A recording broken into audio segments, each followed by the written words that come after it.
So how much stuff do you own? Too much? Maybe you want more. Well, Jesus showed us that generosity is more important than your possessions. Jesus said, sell some stuff and give to the poor.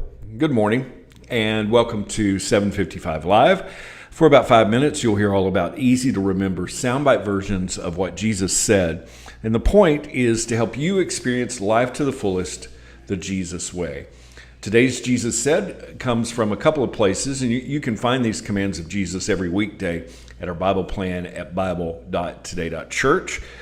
Today's reference is Luke 12:33 through 34, and Acts 2:45. We'll get to Acts in a minute, but when we start in Luke, let's jump up a couple of verses here, and we'll start with verse 29 in the New Living Translation, where Jesus said, "And don't be concerned about what to eat and what to drink.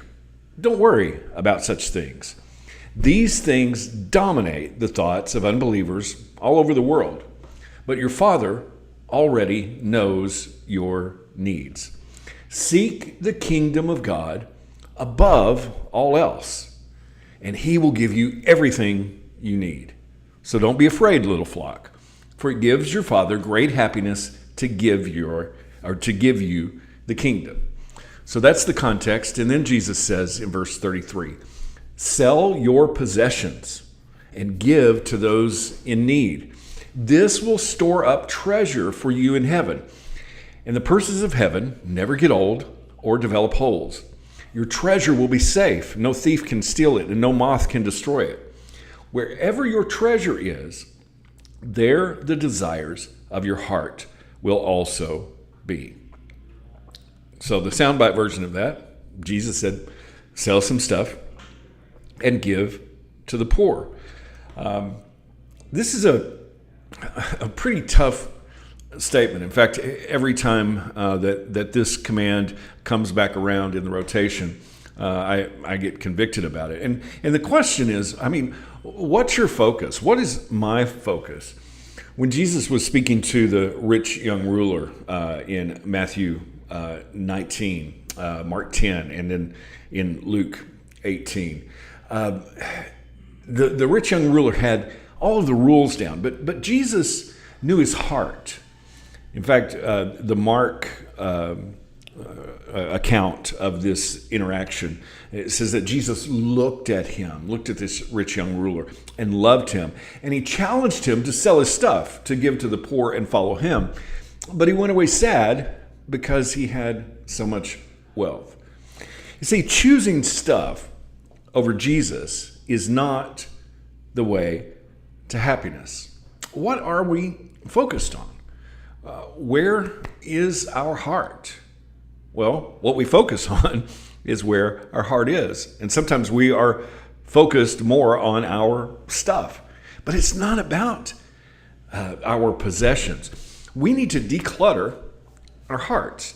Now, Jesus gave this not just as a hyperbole or a suggestion. It's actually a command. He said, sell your possessions. Now, how did the first Christians, the first disciples in Jerusalem, how did they respond? And what did they do? Well, we see them obeying this command in Acts 2:45. They sold their property and possessions and shared the money with those in need. Now, it's important to notice that they all didn't sell their homes. They weren't all homeless. They were selling extra property. They were selling extra possessions. Because they were meeting house to house, and so they didn't sell all of their homes. It's not about getting rid of everything that you have. It's about your heart and where your possessions and where your treasure really is. In Acts 5, Ananias and Sapphira, they sold a piece of property, and instead of giving all of it, as they said they were doing, they secretly held some back, and it ended up costing them their lives. You see, giving isn't about the amount, it's about your heart. And giving isn't something that you work into your budget. Giving is something that starts first. In 2 Samuel 24, David said that he would not give something that cost him nothing. And so our focus is not just on getting rid of everything. Our focus is on, what are we hanging on to? What do we possess? Where is our heart?